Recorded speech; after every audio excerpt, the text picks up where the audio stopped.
रहा है कि छोटी बच्चियां जिस तरह से नृत्य की प्रस्तुति दे रही हैं, कुछ ऐसे हमने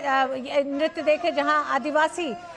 आदिवासी नृत्य करते दिखाई दे रहे हैं। तो ये अपने अपने तरीके से लोग प्रधानमंत्री का स्वागत कर रहे हैं। एक बड़ा हुजूम मौजूद है सड़कों के दोनों तरफ जहां लोग स्वागत कर रहे हैं। हम चाहेंगे कि इन दृश्यों को भी बताएं और किस तरह से लोगों में उत्साह था, क्योंकि आप पहले से मौजूद थे। तैयारियां लोगों में कैसी थी, क्या कहना था लोगों का? देखिए, बिल्कुल लोगों का ये मानना है कि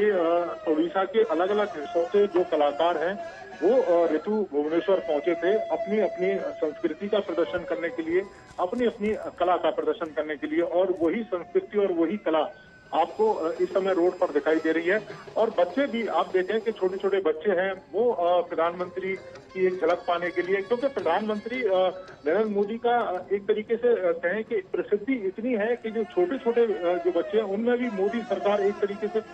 उनके मस्तिष्क में चढ़ी हुई है। और यही कारण है कि जब प्रधानमंत्री का जिक्र आता है तो न केवल युवा, बुजुर्ग, महिलाएं, बच्चे भी प्रधानमंत्री की एक झलक पाने के लिए सड़कों पर निकल पड़ते हैं। और वही दृश्य ऋतु आपको दिखाई दे रहे हैं। ये कलाकार आप देखें कि जो उड़ीसा के अलग अलग हिस्सों से ये कलाकार पहुंचे अपनी कला का प्रदर्शन करने के लिए प्रधानमंत्री नरेंद्र मोदी के सामने, क्योंकि उड़ीसा में के अलग अलग हिस्सों में अलग अलग तरह के कल्चर, अलग अलग तरह की संस्कृति और अलग अलग तरह के जो नृत्य हैं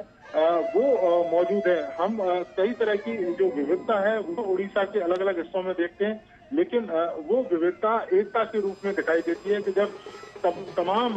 कलाकार और तमाम जो नृत्य आपको एक साथ दिखाई दे रहे हैं, तो ये हमारी जो भारतीय संस्कृति की अलग अलग जो झलक है वो भी आपको दिखाई देती है कि किस तरीके से अलग अलग रहते हुए भी हम एक है। और प्रधानमंत्री नरेंद्र मोदी का स्वागत करने के लिए ये कलाकार अपने अपने इलाकों से यहाँ पर पहुंचे हैं ताकि अपनी कला का प्रदर्शन कर सकें और अपनी कला के द्वारा प्रधानमंत्री नरेंद्र मोदी का स्वागत कर सकें कि जिस तरीके से प्रधानमंत्री लगातार कार्य कर रहे हैं, जिस तरीके से प्रधानमंत्री लगातार उड़ीसा की भलाई के लिए कार्य कर